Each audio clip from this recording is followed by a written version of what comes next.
අද්විතීය 200 Mbps speed එකකින් ශ්‍රී ලංකාවේ වේගවත්ම සහ පුළුල්තම හෝම් බ්‍රෝඩ්බෑන්ඩ් සම්බන්ධතාවය වන SLT මොබිටෙල් දේශීය ෆයිබර් බලවේගය ඔබත් අදම අත්විඳින්න. හරිම සුදුයි.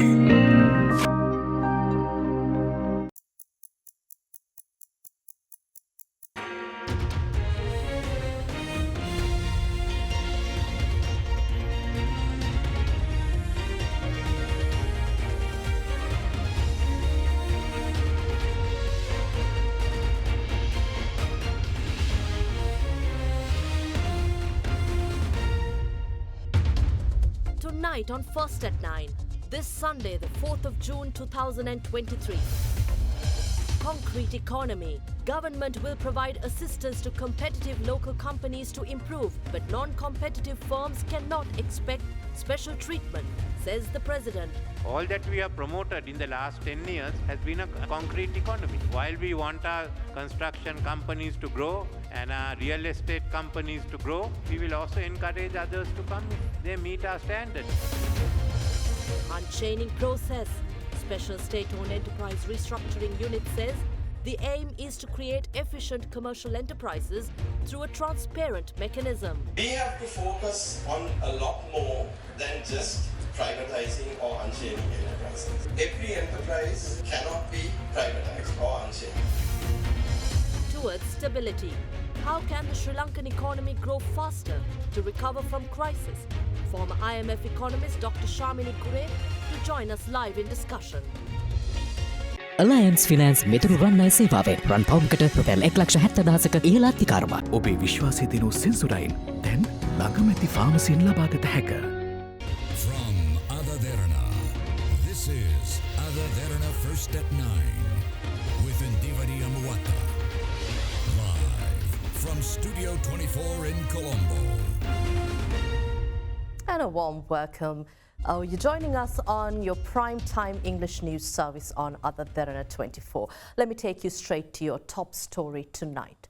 President Ranil Wickremesinghe points out that it is of utmost importance for Sri Lanka to identify gaps in the anti-money laundering and counter-terrorism financing framework, failing which the Sri Lankan government will face a potential risk of once again being labelled as a country with strategic deficiencies. Addressing the National Law Conference yesterday, the head of state pointed out that it is imperative for Sri Lanka to prioritise bridging gaps, which will also support the governance and anti-corruption framework, ensuring the successful implementation of the International Monetary Fund supported programme. We will certainly help all the local firms that are competitive. We will help them to become competitive. But we can't give a special preference to local firms that are not competitive. Even on the construction sector, a lot of the BOI proposals and tax incentives has been on the construction sector. All that we have promoted in the last 10 years has been a concrete economy. While we want our construction companies to grow and our real estate companies to grow, we will also encourage others to come if they meet our standards. The President went on to say that Sri Lanka is preparing for the upcoming country assessment on anti-money laundering and countering the financing of terrorism. Sri Lanka's compliance in this area is a vital prerequisite in enhancing the ease of doing business rating and attracting foreign investment. It is necessary for Sri Lanka to address the gaps identified in our anti-money laundering and countering the finance of terrorism framework. Not addressing the gaps will have a potential risk of Sri Lanka being again identified as a country with strategic deficiencies. This would cause severe adverse impact to the economic development of the country. Addressing the gaps will support the government and anti-corruption framework, thus ensuring the successful implementation of the IMF program. Director General of the State-owned Enterprise Restructuring Unit, Suresh Shah, points out that it is essential to identify and agree upon a transparent mechanism by which state enterprises can be governed. He also said that SOE Restructuring Unit, which operates under the Ministry of Finance, is focused on ensuring that state-owned enterprises will not be a burden to the public in the future. Addressing a discussion related to the restructuring of state-owned enterprises, Shah pointed out that subsidies should not be a part of a commercial enterprise going forward in Sri Lanka. A discussion themed Sri Lanka at Crossroads, Restructuring State-Owned Enterprises, organised by the Sri Lanka Institute of Development Administration, was held in Colombo recently with the participation of senior public sector officials and the representatives of the State-Owned Enterprise Restructuring Unit. Unchaining these enterprises from government and taking them into the private sector is only one part of a very broad process that is state-owned enterprise reform.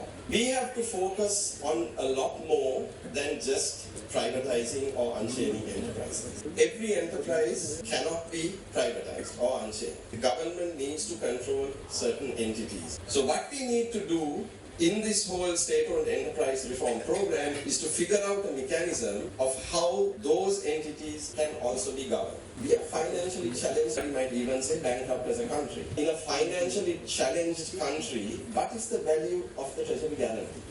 A subsidy is given by the CPC. To recover that subsidy, they charge a higher price from Sri Lankan Airlines, as a result of which Sri Lankan Airlines increases their losses. So both of them go to the state banks and borrow money from the state banks which they can't repay because they are not generating cash to repay their loans. So you put the entire banking system at risk, particularly the two state banks. So can you see how the entire SOE sector has contributed to the financial challenges of this country?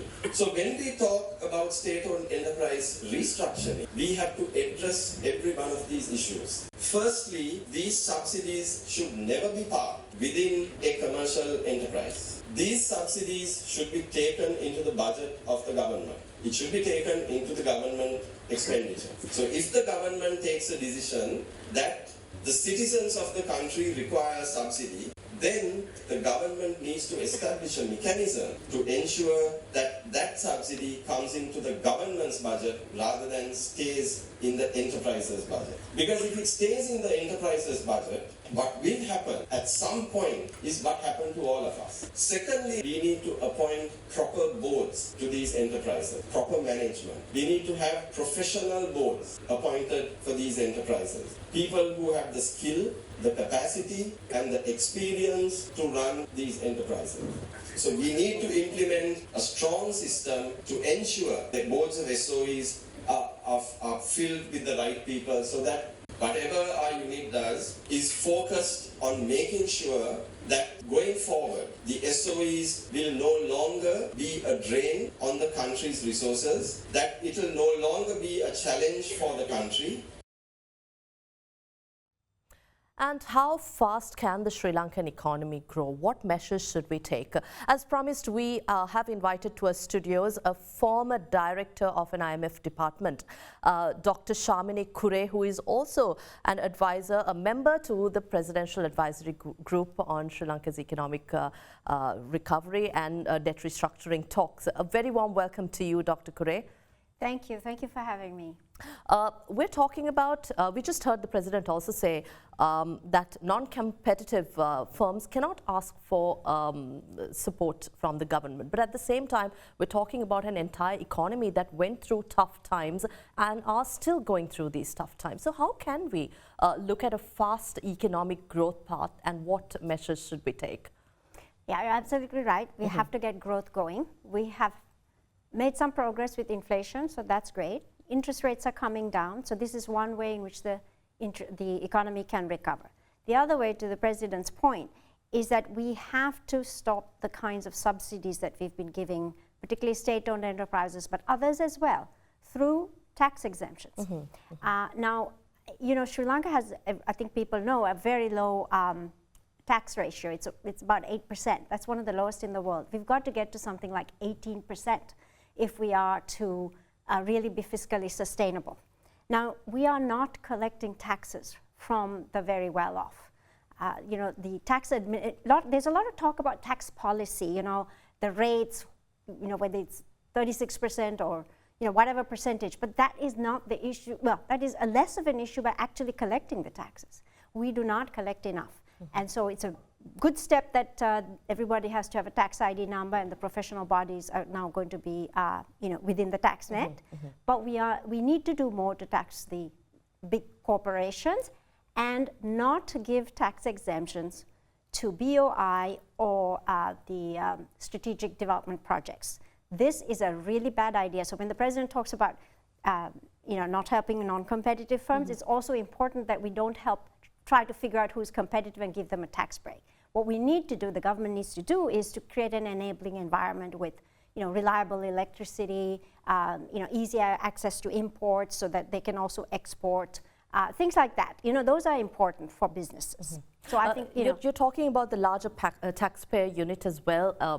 How do we look at this, especially with the Gazette on May 31st? There are questions about how practical it is to implement these introductions. We're talking about 18 plus and also those across 14 categories, which are welcomed, but at the same time, the practicality of it is questioned.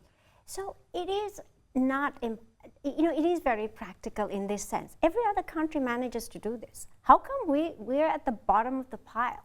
So, it's not rocket science, really. You have to staff a large taxpayer unit. This was a commitment under a previous IMF program. It's a commitment under this one. And what the point of a large taxpayer unit is that they, big businesses have very complex structures, right? Rich individuals have income from multiple sources. And a large taxpayer unit is focused with lawyers, accountants who know those businesses very well. So it's harder to evade your taxes. So, the IRD needs to be staffed properly to do that. So, and other countries do this. So it's not, impossible. And everyone in some countries, let's say the United States, well, everyone has a social security number. That's a tax ID, right? And so there's no reason why every individual over 18 cannot have a tax ID. We could also, use that to actually do income transfers to the poorest. If they have a unique ID number, we can actually do cash transfers much better, right? You can, the taxes can be, you can collect taxes, but you can also transfer income to people. So this is what we need to think about. It's not just for the taxes. The Sri Lankan economy is estimated to grow at a negative 3% this year and about 1.3% in the following year, in 2024. But the question of governance structures, implementing them, and this is also something that the IMF is looking at. As a former director of a department of the International Monetary Fund, take us through this. What governance measures should we immediately implement in order to ensure a successful implementation of the IMF program and also support our growth and sustainable economic recovery?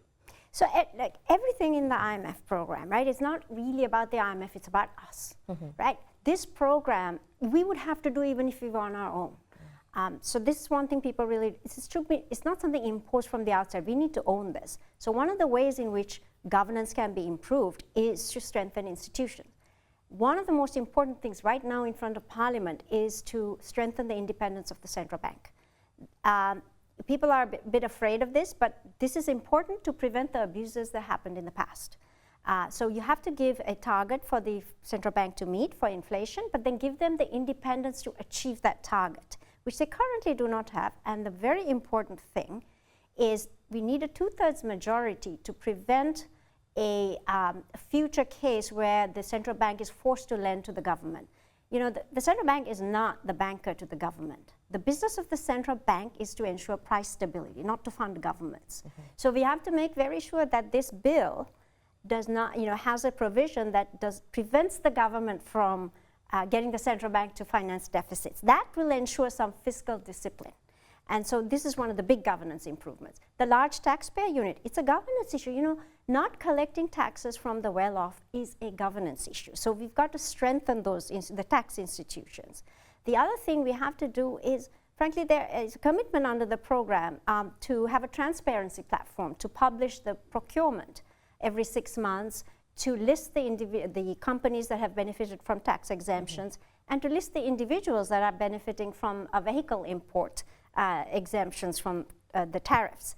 Now, at the moment, they're not importing, but they will soon.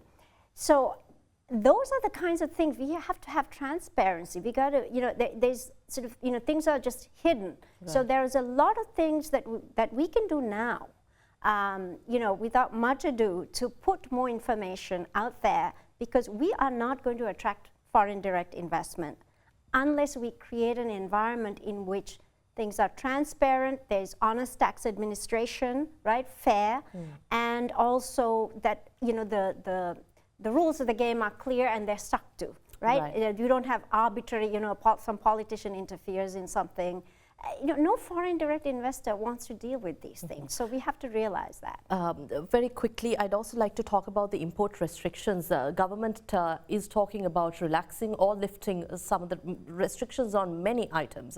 But at the same time, while that is welcome, we're talking about Forex, the position, Sri Lanka's foreign exchange position. Will this put more pressure on the government coffers? What is your observation here on Sri Lanka moving ahead in restricting imports? Well, so we had to do this in the middle of a crisis. The crisis, actually the balance of payment situation has improved. As you can see, the currency has strengthened. So absolutely, the import restrictions need to come out, and soon. There's no need to wait.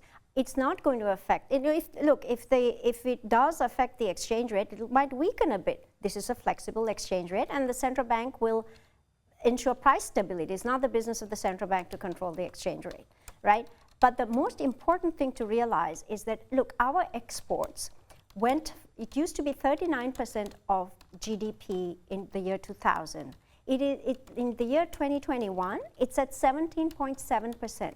That is an abysmally low number for a supposedly open economy like Sri Lanka. We need to be in the 30-40% category, right? So if you allow more imports, the exporters actually can export into higher value-added items much easier, because today's supply chains are such that you have to constantly import and export so that you add value and then you export something to a higher quality market. So we really need to sort of think in terms of the volume of trade, you know, not just the balance. You can have large volumes of trade, that's how you grow. So it's not about, you know, the net position becoming worse, it's whether the gross numbers, that is the total exports, total imports are, you know, growing in volume. That's what's important. Thank you very much for your time and for sharing your expertise with us, Dr. Shamini Kure. Thank you, Indiveri. Thank you very much. We had with us Dr. Shamini Kure joining us, former director of the Institute of Capacity Development of the International Monetary Fund and a member of the Presidential Advisory Group on Debt Restructuring. We'll see you right after this short break with more local news on the other side. Just stay with us.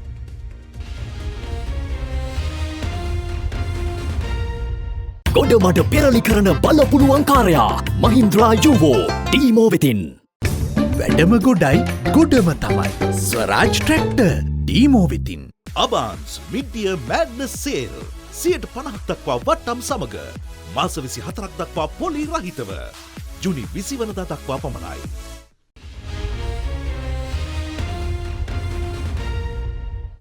Welcome back to the news. State-run Litro Gas Lanka decided to slash prices with effect from midnight tonight. Chairman of Litro, Mudita Pires, said the price of a 12.5 kilogram domestic gas cylinder will be reduced by 452 rupees. He added that the prices of 5 kilogram and 2.3 kilogram gas cylinders will also be reduced proportionately. With state gas supplier Litro Gas Lanka deciding to reduce the prices of its domestic LP gas cylinders with effect from midnight tonight, Chairman Mudita Pires announced that the price of the 12.5 kilogram cylinder will be reduced by 452 rupees to 3,186 rupees. Meanwhile, the 5 kilogram cylinder will also be reduced by 181 rupees to 1,281 rupees. The price of the 2.3 kilogram cylinder, which was sold at 681 rupees, will be reduced by 83 rupees to 598 rupees.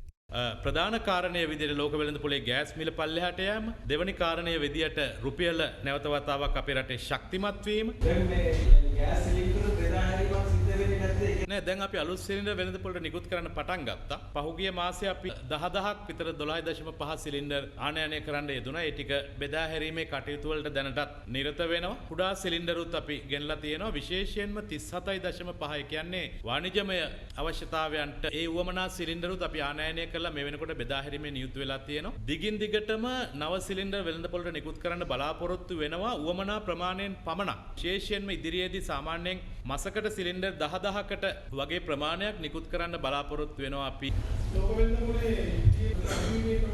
දිගටම එහෙම කියන්න බෑ. සාමාන්‍යයෙන් ජනතාවට ඔරොත්තු දෙන්න පුළුවන් වටපිටාවක් එක්ක මේ කාරණය කරන්න පුළුවන්ද කියලා. හැබැයි අපිට හරියටම කියන්න බෑ එන මාසේ අහවල් ගාණෙන් වැඩි වෙනවා කියලා. නමුත් ජූලි මාසයේ එක්කම අගෝස්තු මාසයේ සැප්තැම්බර් මාසයේ ඔක්තෝබර් මාසයේ සාමාන්‍යයෙන් මිල වැඩිවීම වෙලක් තියෙනවා. ඒ හා සමානව මිල අඩුවීමුත් වෙලා තියෙනවා.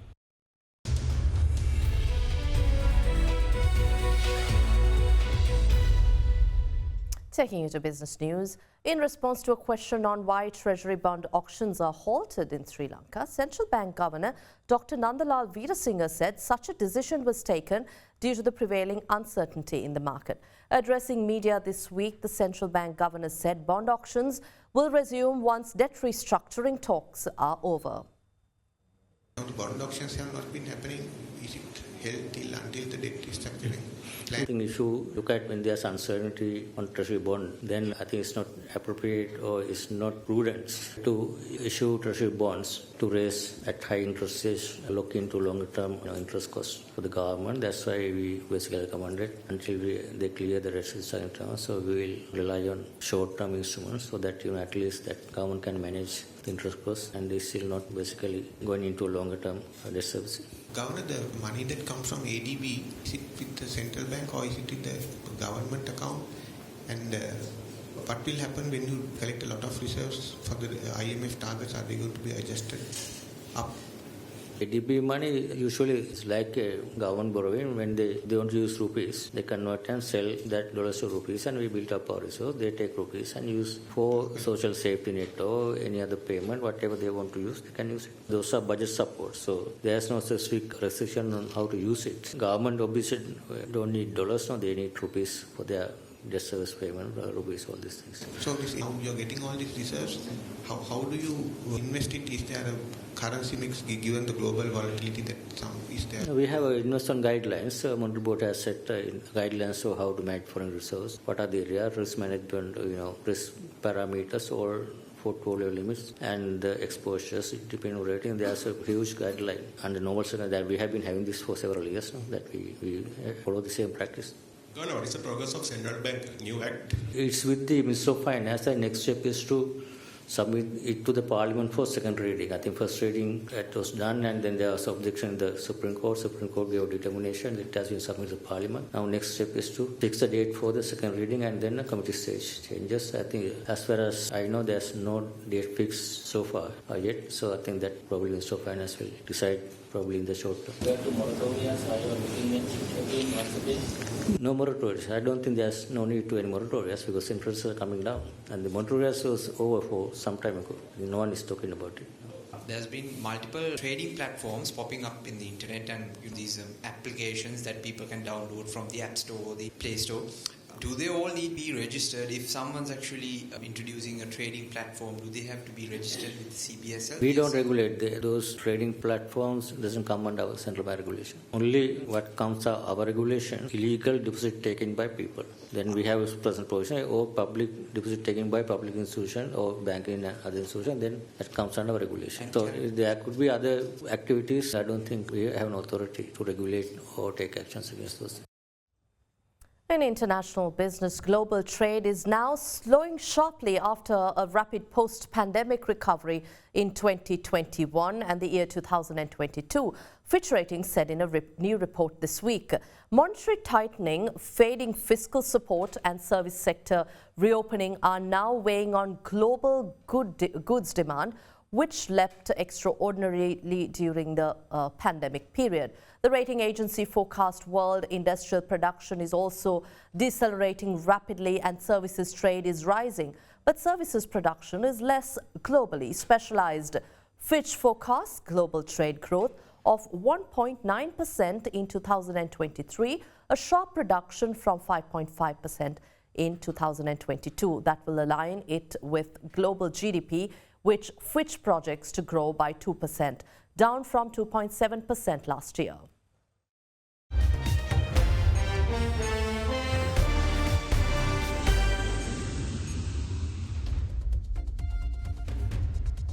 And we take you to international news now. India concluded rescue operations after the country's deadliest rail crash in more than 2 decades, with signal failure emerging as the likely cause of death for at least 275 people. The death toll from Friday evening's crash in Odisha was reviewed and revised down from 288 after it was found that some bodies had been counted twice. Chief Secretary of the Eastern Indian state of Odisha has said the death toll from the train crash on Friday is unlikely to rise and the rescue operation is complete. But nearly 1,200 were injured when a passenger train hit a stationary freight train, went off the tracks and hit another passenger train passing in the opposite direction near the district of Balasore.